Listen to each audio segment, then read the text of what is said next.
Welcome everybody to today's video. My name is Christian Hyatt. I'm the CEO and co-founder of Risk360, and I have with me Philip Lee. Philip, want to do a quick intro? Yeah, so my name is Philip Lee. I'm a consultant on the Visa service line here at Risk360. Awesome. And one of the things we want to talk about today is a topic that comes up a lot when we're talking with clients, and it's how do you build a security program if you're a startup? What are the unique challenges? What's the process? What are the pitfalls? So Philip and I have compiled a deck today to talk through and answer many of those questions. And just for context, we both serve on our vCISO team here at Risk360. So all we do every day is build security programs for and with startups and high growth tech companies. So we'll try to take some of the lessons that we've learned over the last 5 years or so and in the field stuff that we've seen work and talk about it here. So Philip, want to talk about kind of the agenda for today? Yeah, so today we'll cover a couple of areas that we feel will really help firms to navigate this. So the first is, why do you need a security program? We believe it to be table stakes, but we're going to walk through some of the reasons why you might feel that way as well. Where to start with building your security program, low-hanging fruits, so some of those things you can tackle early and fast. Some of the common pitfalls we've seen some of our clients face, or when they come to us having kind of gone through that already. And then, most importantly, what does success look like for your security program? So we're going to kind of walk through these with you. All right, so why do you need a security program? So if you're watching this video, presumably you don't need to be convinced that you need a security program, but I want to arm you with some tips and some talking points that if you need to talk to your CEO or the executive team and explain to them why does it make business sense to invest heavily in a security program, especially if you're at a startup and resources are limited. Why does this make sense in the first place? So the way we talk about security programs from a business perspective is there's really 3 reasons that you might want to invest in a security program. It makes it easy. There's only 3 that you need to remember. The first one is risk mitigation and risk management, prevention of a security breach, that kind of thing. That's kind of the default assumption that all security professionals or executives think about when they think about building a security program. I'm building a security program because I don't want to breach. So it's more intuitive, but it's no less important. That is true. You want to implement an abundance of best practices around security to protect the business, protect the data that your business has, and prevent that security breach, prevent all those bad headlines. So absolutely, that is one thing that your company wants to do. The next 2 I think are a little bit less intuitive, so I want to talk about those. So the second reason that your business probably wants to invest in a security program as a startup is cost and complexity reduction. And that is probably a little counterintuitive, but why does that matter? So what we've seen at high growth tech companies is that you're rapidly scaling. So you're like a B2B SaaS company, you have a scalable business model, you're probably adding, lots of people, lots of customers every month, every quarter. And what happens along your journey is compliance becomes more and more complex, technology becomes more and more complex, and if you have been accustomed to handling that in an ad hoc manner, it becomes this complex web of tools, technology, and compliance requirements. And if you've ever been through an audit or you've ever had to answer a customer questionnaire, or you've ever been through any kind of vendor due diligence, you'll know that it becomes extremely burdensome for everybody on the whole team to manage 5 different compliance requirements, to use 7 different tools to fix one problem, those kind of things. So if you kind of build from the start a security program that is equipped to manage all of your compliance requirements, your future compliance requirements, all of the contractual requirements you have, and how you manage your technology, if you look out a year from now, you're going to be in a really good spot to scale your organization without all the burden of security and compliance. So you've probably heard the idea of shifting left in the process, or security by design, that kind of thing. And that's what we're talking about here. If you start building a security program early and building in those principles, cost and complexity is going to be far less when you're ready for scale. The third reason that you might want to build a security program is to enable sales. And what you're trying to do with a security program is build and keep trust with your clients. So you probably have compliance today that want a SOC 2 report, want an ISO certification, want to see that you're HIPAA compliant, want PCI, want something, or they're asking questions during vendor questionnaires or contractual due diligence. Ultimately, you want to be able to answer yes to all of those security questions and not hold up the sales process. For a lot of our startup clients, we've literally seen compliance be a deal breaker in the sales process. We've seen some of our clients try to enter something like the healthcare market or the financial sector, and they can't even get access to that market without a security story. Or their contracts just require them to be SOC 2 or ISO or GDPR compliant, so they have to go down that path. So if you're hearing that from your customers or you're entering a highly regulated market, security is absolutely a sales enabler for you in those areas. So these are some of the business reasons that if you're talking to your CEO, your founder, your executive team, this is probably on their radar. And if it's not, this is how you can couch security to enable the business. Anything you want to add to that? This is the most common reasons I'm seeing, Philip. Yeah, I think it's either all three or a subset of these almost every single time. I'll add that sales enablement is one of those key ones that kind of often gets forgotten. We've had a couple of clients who've built security programs early, kind of ahead of customer asks, and they were able to go after enterprise customers quicker than some of their competitors simply because they had a SOC 2 or they had an ISO certification or some sort of certification that they could demonstrate, hey, we're ahead of the curve. And so it allowed them to move quicker into sales cycles. Yeah, I like it when our clients kind of reach scale. We have a few unicorn clients in our portfolio, and it's so interesting how fast the compliance burden just becomes huge because they have to comply with 4 different regulations and 2 compliance certifications. But because of the work we've done up front to harmonize all of that, it's not a burden. Whereas in other situations, we walk into the client and they're like this spider web of different requirements and org structures, and private equity has purchased them and everything else, and we have to unwind all of that. It's not a problem. We can do it, but always in the back of my mind, I'm like, man, if you would have just thought about this a little earlier in your journey, you could have avoided some of this heartache now. So all of these are great reasons to invest in a security program. So let's talk about how you do that. Yeah. All right. So of all the questions we get asked when a client comes in the door, whether they're already signed the dotted line or they're starting to sign, and Christian can add color here, but it's where do I get started? What do I need to do first? One of the worst kept secrets in our industry, I think, is, well, you need leadership buy-in for security program. I don't think I've watched a webinar or read an article that does not emphasize this. But while it's it's the worst kept secret in the industry, it's the least well implemented. I think a lot of times customers say, well, I have my CEO or the chief accounting officer or the CFO, whoever really sign off on all of our policies. Leadership is involved. And then they end up in these positions where they're struggling to kind of get things done, or they don't have the momentum. Or worse, the CEO sees the program as this policy that he signs off on. And that's the amount of involvement that the leadership team needs to have. So one of the first things that you can do is get a cross-functional leadership involvement set up. So be that something like an information risk council, or just kind of like an ad hoc cadence, but getting that leadership buy-in and kind of highlighting different areas that they're all going to play roles and responsibilities in is going to be key. So establish things like a RACI for where is leadership going to be involved, where are they going to be informed or consulted on things will really help. And Christian, you've got a series on this as well. But this is one of those first kind of milestones you can hit, which is setting some of those transparencies and roles and responsibilities, and then tying those roles and responsibilities back to those business objectives. Because ultimately, what your senior leadership is going to care about is how does the security program support our business objectives. So if you do these 3 things, you're really off to a good start. Yeah, it's kind of funny when we walk into an organization or when we observe like a peer that is also building out a program in a startup. I think there's this strong desire to uncover gaps immediately. Like I want to know everything that's wrong and I want to start fixing them. And because startups are used to working so fast, sometimes our job is to help them hit the brakes a little bit and say, hold on, we got to think about organizational change and business objective alignment here.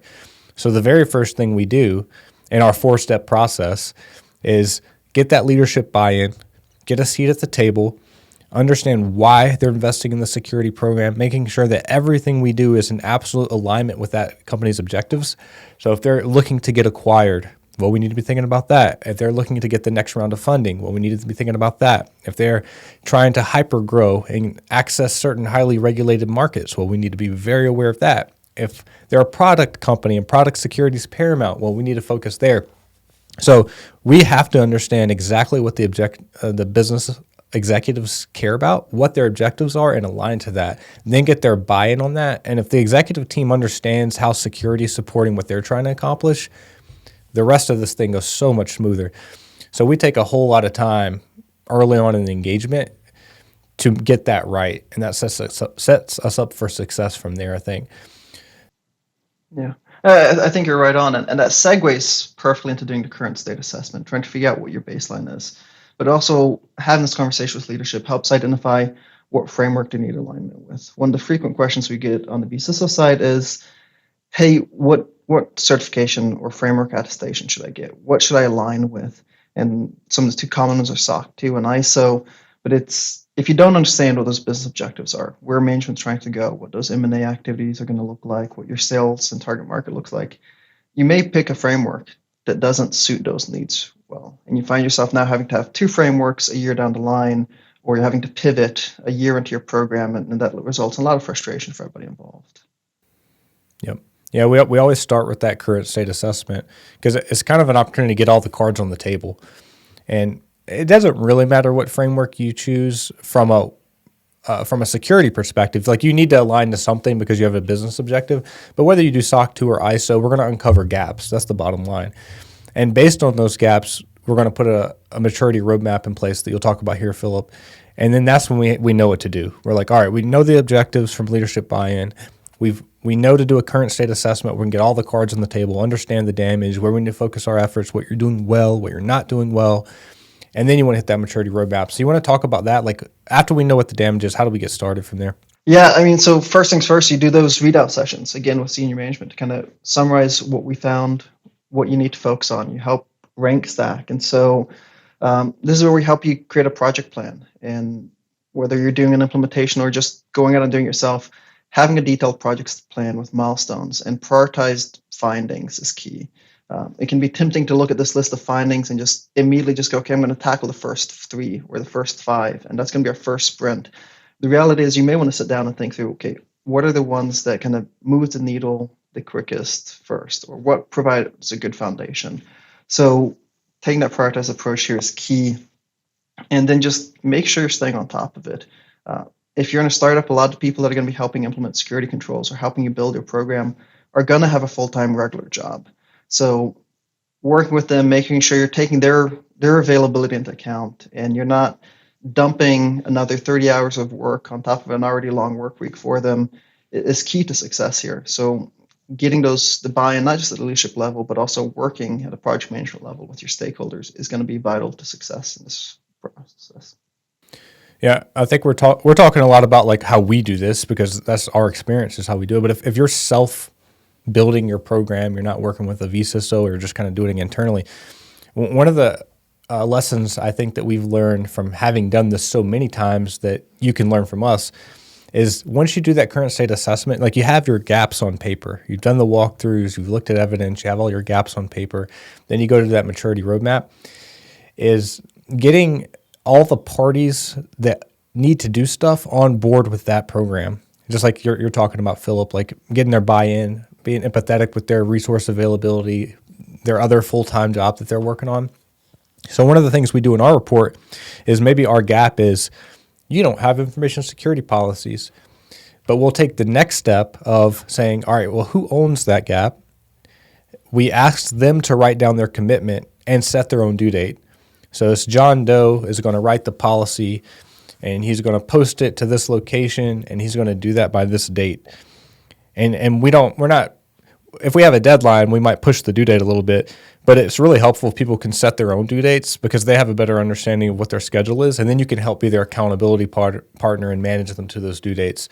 So if you're self-implementing your own program, consider that. There's a whole project management aspect of this that is not, it doesn't require subject matter expertise. It just requires someone who's really diligent to track all this stuff down and be an accountability partner to people. Yeah, 100%. I mean, one of the first questions I get is, what should my first security hire be?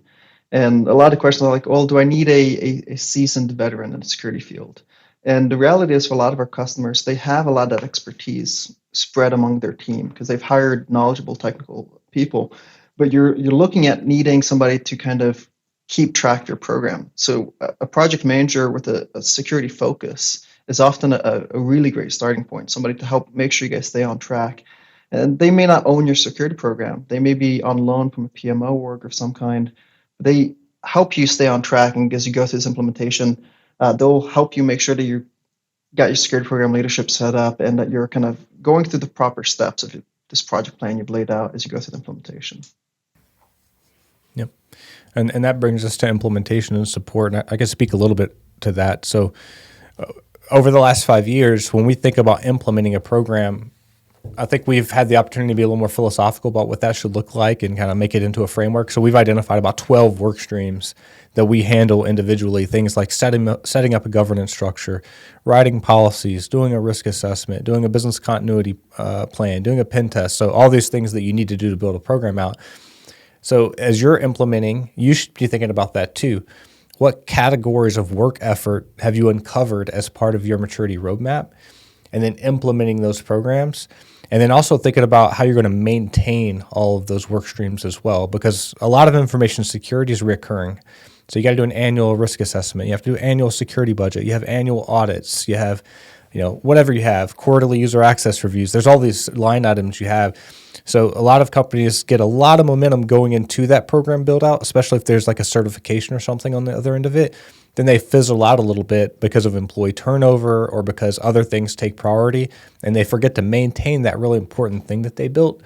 So consider your lines of work effort, who's going to own them, and how you're going to maintain them over time. I think that's huge for us. Yeah, and that's a common one we see with clients that come to us that have had a program for a couple of years. Is they'll get it off the ground, they'll get it built out, and then for one reason or another, it fizzles out for a year or two. And then they find it really, really hard to regain that momentum, and you're a year or two behind the curve. And so it's a lot harder to kind of come back after you've kind of let it fizzle. So capitalizing on momentum is really key, especially in that early stage. Yep. Or you had an acquisition, you acquired some company, you were yourself acquired, you spun up a bunch of new products, you did a big pivot, now you're doing as a business something completely different. All of these things, require a reassessment of the security program. So rarely does anyone have the fortunate luck to like set it and forget it. It's always a pivot, and it just needs to be actively managed. That's the bottom line. And that's natural. And I think the security managers we work with at some of these firms, I think they enjoy that too. Like it keeps it from being a static exercise. You get a constant evolution of your program. Let's talk about low-hanging fruit. Yeah. So when I think about like how to get started, there's kind of a what on your list is low effort but makes a big impact to the program, or is something that you can do right away. So that's how we arrived at this list.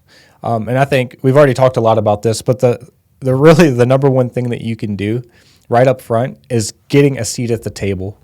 So that's by aligning yourself with business objectives, getting leadership buy-in, and also setting some type of communication cadence with leadership. So one of the things that we recommend is to form like an information risk council. And maybe that is members of the executive team and the security person, maybe a CTO. Who it is will be a little bit different from organization to organization, but it is a defined group where you have the opportunity as a security program to roll issues up to them, inform them on how things are going, and get decisions. And also get their input if business objectives have changed or they need new buy-in or new approvals, whatever that might be. So those first two, leadership buy-in, clear business objectives, that's part of that governance structure that you need to form. So that's free. You can do that. You can get leadership's buy-in to do that. You can think about how they need to be communicated to get all the information they need about the security program. And you could typically do that right away, but that's foundational. So do that immediately. That's low-hanging fruit. The next thing I'll talk about is cloud infrastructure hardening. So almost all of our high-growth tech clients are on one of the three big cloud platforms, AWS, GCP, or Azure. The great thing about that is all of those platforms have an abundance of security tools in place that you can either add on for next to nothing or are built in naturally to the platform itself. So to take AWS, for example, like let's say you have to do logging and monitoring. Well, maybe you add CloudWatch on. Maybe you want to do key management. You can use AWS KMS. So it has lots of tools. So the first thing you can do is like use what you already have built in. Same with if you're using G Suite or Microsoft 365. You can do things like enabling email security, enabling single sign-on or multi-factor authentication. So I always recommend exhaust all the tools that you already have at your disposal because that's typically low-hanging fruit and it's built into what you already do. And a simple Google search or the big cloud providers will provide you guides on things you can do to further secure your environment. And if you just build that in from the start and go ahead and do that, it's low-hanging fruit, zero cost or low cost, and high impact. I'll pass it to you, Philip. Yeah, I do want to emphasize that the big providers, they have all got guides on security. And then there's people out there that have consolidated those guides into even more punch list style work streams. And a lot of that is free. And so when you're getting off the ground and you're trying to looking at all these expensive options, sometimes it's easier to just start with what you have already built into that functionality and just leveraging it. So this can't be overstated enough. Other side is DevOps, and security in the DevOps cycle is key. Having good change management processes and baking security requirements into the entire life cycle of developing software or applications or infrastructure is key. And so if you can get your development teams buy-in and your infrastructure teams bought in on baking security into that process, it's going to be, again, you're capitalizing on what they're already doing and you're getting their buy-in. You're not having to start up a new process. So it's rare that we find that we have to build a completely new SDLC process with these engineering teams. They have the ability to just kind of figure out what are their objectives for incorporating security into their process, and then where does that slate into their current process. Now, there may be some places we have to shift a little bit and incorporate a new motion, but we're not talking about upending the cart here. This is really just streamlining what you're doing and incorporating security into it. Yep. A lot of it's process discipline too. Like sometimes there's conflicting business objectives. So like if you're a product organization, maybe you want to get features and product to market as fast as possible. And that's like core to your business advantage and revenue stream. So the idea of slowing down to build in security is very uncomfortable, or maybe not even feasible at all. It might not be an option. So what you do is DevOps, DevSecOps. You basically integrate security into all the work streams that you already do. And the good news is there's already technology available to do all of that. You just need to know about it and build it in, and it happens naturally as you develop it. So like you said, Philip, it's not really a process re-engineering that we typically see. It's like some hygiene, implementing some new processes, some tools, process discipline to make that happen. But that's a huge win that most companies can do fairly easily. Yeah, same thing goes with access management. Access management is one of the highest risk areas because it capitalizes on human beings and the amount of motion. When we're talking startups and high growth tech firms, you're adding a lot of people. You've got a lot of people changing roles because it's the way your business is growing. So there's a lot of kind of low-hanging fruit areas you can tackle in this, from everything from like, hey, do we have an onboarding process? When we kick off a new hire, do we know what they need access to? That doesn't require a new tool. It requires some architecting with the right teams to define what are the roles you want in the organization. But this is one that immediately helps lower some of your risk profile if you do this right. Vulnerability management. This is like my pet peeve, so that's why I jumped in here. It's tough. It's easy. So vulnerability management is this cadence of doing a scan, identifying and prioritizing the issues, and then fixing the issues. Technically, it's not that complicated in terms of there are an abundance of tools that will do vulnerability scanning. You have infrastructure stuff. You have stuff built into AWS. You have tools like Nessus and others that can do scans. Where I've seen this fall down is someone like you can automate the scans. You're doing them continuously or quarterly or monthly or whatever cadence you want to do. Where it falls down is someone has to actually review the results of those scans, and then they have to have the discipline to flag all the false positives because there's inevitably false positives, and then prioritize the ones that are real issues, and then see it through to actually fix them. So open up a ticket or a bug or a defect to get those fixed, or patch or whatever they have to do to fix the vulnerability. And that's just a disciplined process. It becomes arduous because of the volume of false positives, or maybe there's like good reasons you're doing different things and you have to do that analysis. But vulnerability management is like one of the most important things you can do because you have to keep your systems updated and patched. You have to keep all those, new vulnerabilities and flaws in the software or the infrastructure fixed, because that is where almost all of the exploitable content is. So we have a pen test team at Earth 360 that we call Renegade Labs, and when they go out and do a pen test on our clients, they do it as part of our vCISO clients. If they exploit something, they're rarely inventing something new. They're not inventing some brand new exploit that no one's ever seen before. They're probably exploiting something that was already there that came up in a vulnerability scan, just someone didn't track down and fix. So if you can stay ahead of that, fix those issues as part of a vulnerability management program, I think that that's low-hanging fruit. Scanning it is low-hanging fruit. And if you could do nothing else, do the scans and fix the big stuff, fix the worst stuff. It's better to have that knowledge than to just ignore it and pretend like it doesn't exist. So get that implemented. Yeah, and this one is one that's always kind of pleasantly surprising because the clients will go, well, we may have enabled this a couple of years ago, I don't know. And we'll open it up on a call with them, and their tool will have been scanning sometimes for years, and it got forgotten, it fell to the wayside. So what that tells me is just a lot of times it's easy to set up, but if you don't get that good rhythm, you need to. And so just thinking through that, because otherwise you do end up with, you've got scans running for 2 years and you've got a backlog of thousands of vulnerabilities, and that's going to give a bit of a headache. Yeah, some companies have a dedicated vulnerability management team. I acknowledge, I don't think any of our high growth tech clients or startup clients have that, but what I have seen work for them is do the scans and then dedicate a little bit of the time each sprint to fixing the issues. So, maybe we're going to maybe you set a rule that all critical vulnerabilities have to be solved as part of each sprint. And something like that's just good hygiene. It helps you build it into the engineering process, helps you keep it from getting out of control where you have so many vulnerabilities you just can't fix it. And you also don't need a whole separate team of vulnerability management professionals to do that. And honestly, a lot of this applies to endpoint security as well. So endpoints are another one of those big vulnerability areas, especially with everybody working from home now. Not everybody, but we're starting to see a lot of firms move to this hybrid or permanent remote function. Your endpoints are still a big vector of attack because your employees are no longer just working from an office. They're working from their laptop. I got a client who's working out of Puerto Rico, out of an Airbnb there. You got people working from everywhere. So thinking through, what do we want to do? There's the easy ones like, well, enforcing password and login. But there's also things you want to consider, such as, do we have an MDM? Do we have a way of tracking every single endpoint, knowing who owns them? And simple things like, can we remotely reset the password? Can we remotely wipe it? So it's a key feature. The amount of times clients, and especially in our environment, say, well, we went out for coffee over lunch and 3 laptops got stolen. It happens more than I think any of us want to admit.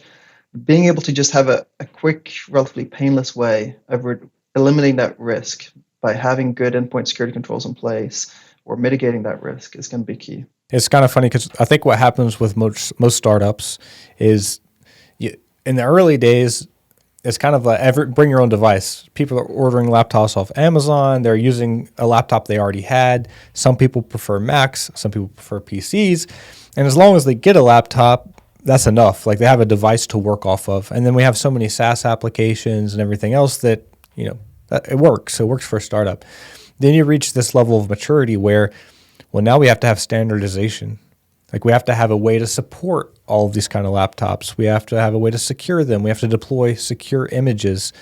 And it becomes an IT problem because help desk can't support 50 different types of laptops, nor can they secure them. And some people might buy a cheap laptop that doesn't meet the minimum requirements.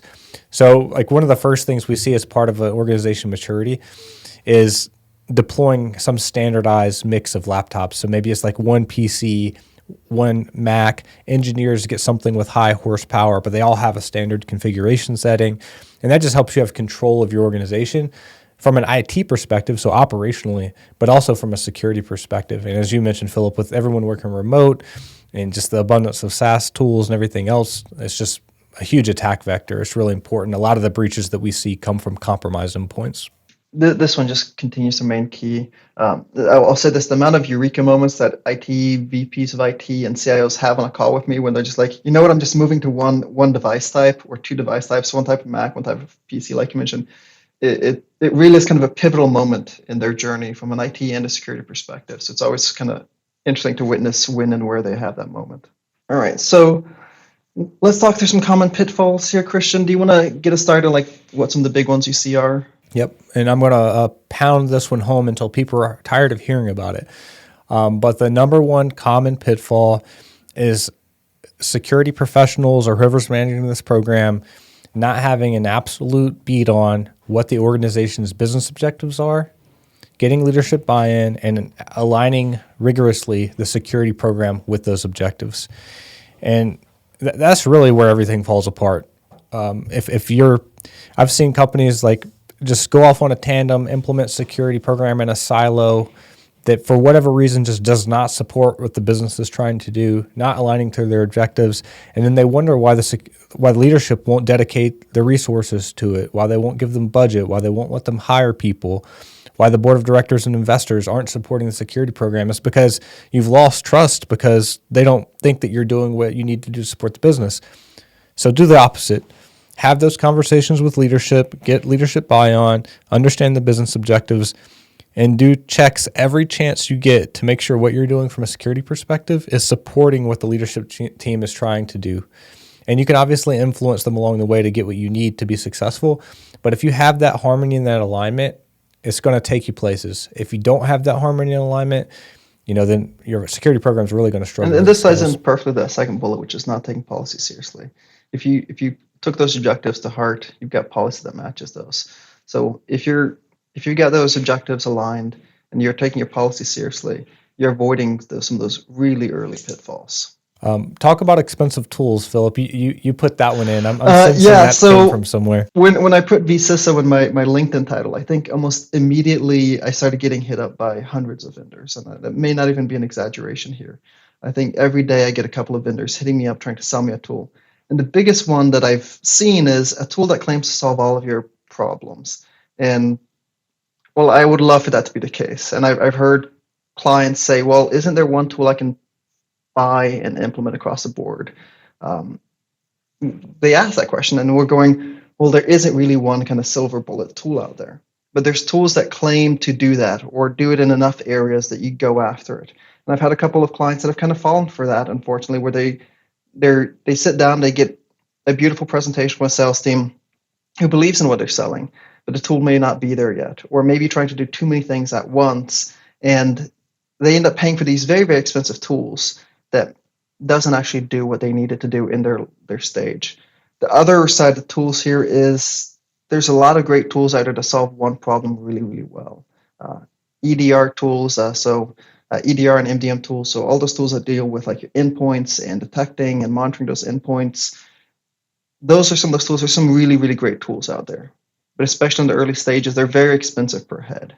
So when you're a startup and you've got a limited security budget, it can be kind of cumbersome to look at those tools because you're going, man, I'm going to blow 30% of my budget on a tool that does one thing.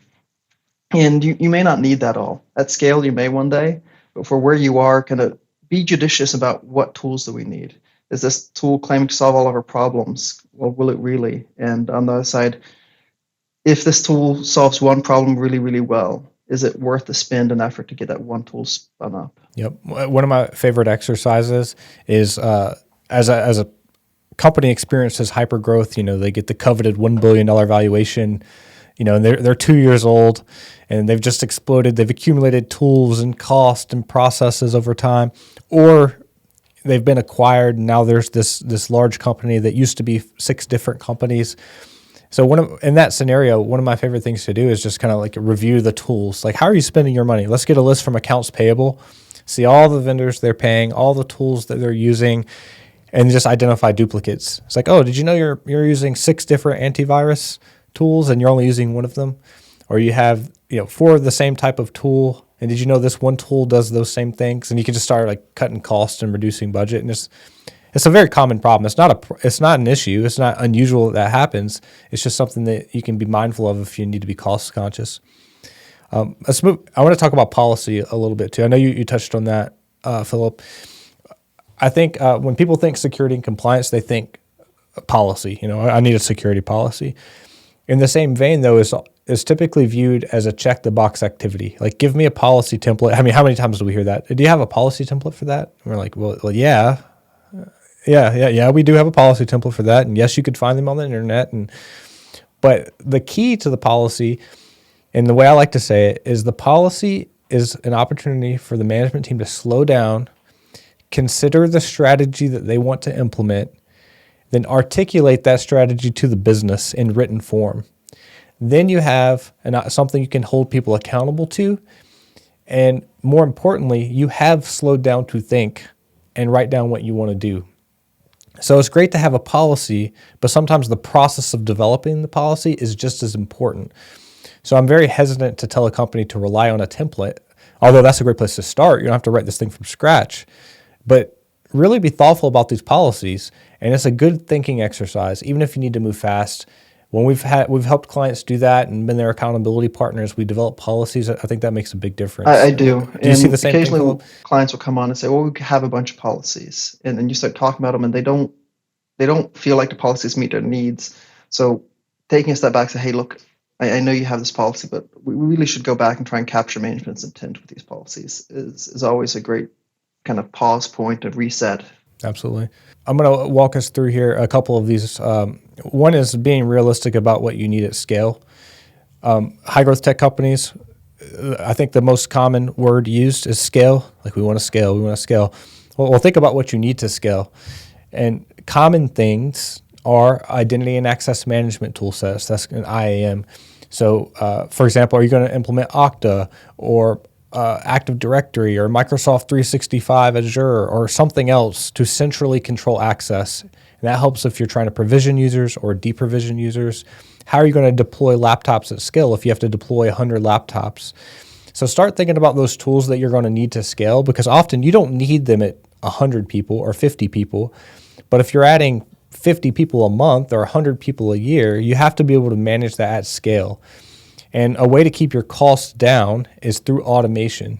So avoiding those manual processes. So for example, if you're onboarding employees, you don't want to manually configure every laptop, purchase every laptop, ship it to them. You don't want to manually go through every SaaS platform you have and add the user to that or remove them when they leave. There are automations that you can do there. There are tools that will help you accomplish this. So thinking about that a little earlier in your journey, again, is an important security concept as foundational security, but that's also operationally how you're going to scale. So think through that stuff. Yeah, so this one is really kind of, there's going to be points in your journey where you're going to have the option or need to find support. And this is often where vCISO or some of the other Risk 360 services such as internal audits come in. But being careful and intentional about what you're picking and looking into it. It's not uncommon for a client to go, oh, I hired an implementation consultant and they gave me a stack of policies. We did 3 exercises and they told me I'm compliant. And you may be framework compliant, but you may not have built the security program you want with that. And it's through no fault necessarily about some of these consultants or some of the firms. Just going to be careful, like, what do I need? And what is the right size need for me? There may be times where you need a full vCISO program, right? You need to go do everything for security program. There's times we may need a framework implementation, such as an ISO implementation or just SOC 2 implementation. So take the time to think through what are our needs and who will best suit those needs. And this is really one to focus on closely. Yeah, another way I think about that too is common things that we see outsourced, like outsource IT, like you're using a managed service provider, or outsourced engineering, or offshoring your engineers. And those folks come and go, but what they always get is access to your systems. Like, maybe they need access to the source code, or they need administrative access to your network to provide that service. Or maybe they've done something that you didn't know about early on in your journey, and that's going to mess you up at scale. So consider all of that stuff when you're thinking about your third parties, like removing their access, making sure they can't get to your systems, that they didn't do something weird that's going to really mess you up at scale in your source code or something like that. So just consider those things as you're working through your partners. Sometimes you just, out of necessity, have to make a short-term fix and you have to do those things. But again, think about how that's going to impact you at scale. And then the last one is the compliance burden. If you are an organization in a highly regulated industry and you're hearing multiple acronyms, SOC 2, HITRUST, HIPAA, ISO, GDPR, just know that you do not need to manage all those in a silo. All of these security and privacy frameworks have an extreme amount of overlap. I would go as far to say something like 80% overlap between frameworks. And what you can typically do is implement a single work stream that will allow you to harmonize all of those compliance frameworks into a single line of effort. And that is extremely important if you're in a highly regulated industry and hyper-growth situation, because I have literally seen engineers and key personnel quit because they're tired of being audited. They're tired of providing screenshots and audit evidence and doing walkthroughs and all the red tape because of this compliance requirement, and they get frustrated and leave. Or it's just like you think you have to build out a whole security team, or you have to have 4 compliance people to help you manage this. think about how to simplify it and reducing the burdens of compliance. I've got a client right now in 12 months, they've gone through 5 audits, plus a couple of internal readiness audits. And their teams are kind of stretched thin. They're tired of taking phone calls from people who they don't know because they're afraid they're going through yet another audit. So if you can consolidate and move to a point where you don't have to do 5 audits in a year, you can get away with an internal audit and one external audit that kind of double dips on the evidence and the walkthroughs, you set yourself up for a lot of success and saves a lot of people some stress. All right. So what does success look like? This is one of those questions you either ask early on or you forget to ask when you kick off a security program. So one of the best recommendations we can give you is start thinking about what does security success look like for you in the business. And you may have milestones that are calendar year based, right? You want to have a year 1, year 2 success ratio. But you may have some that aren't. So the first one we like to hit, and we've hit this one ad nauseum, but it's security to business objective alignment. So if you set a security objective that aligns to a business objective, such as the business has a mandate to grow and to turn around sales quicker, or if you've got a SOC 2 report in hand and you know that it's made a dent in the turnaround time, that's a success you want to celebrate. It's one you want to emphasize to the leadership team. See, this is the output of all that work we've been putting in for X amount of time. And the other one, and this one is always a fun one, it's when you get that first report that's clean, so minimal to no findings. I think it's a party for everybody involved. Even people who were only tangentially involved kind of get to celebrate that win because it feels good for everybody involved. So when you get that first report, even if it's not perfect, it's a moment to take a moment to celebrate, acknowledge the people that were involved in this.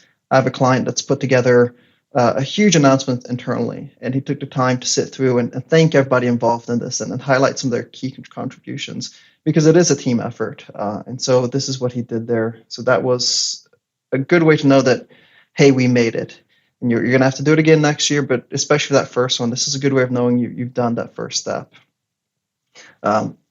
This third one here, resilience, this is one that kind of seems counterintuitive, but you're unfortunately going to suffer an incident at some point in your life cycle. It may be as simple as, hey, a laptop was lost, but it may be something like an employee went rogue, or something happened like a malicious actor hit you.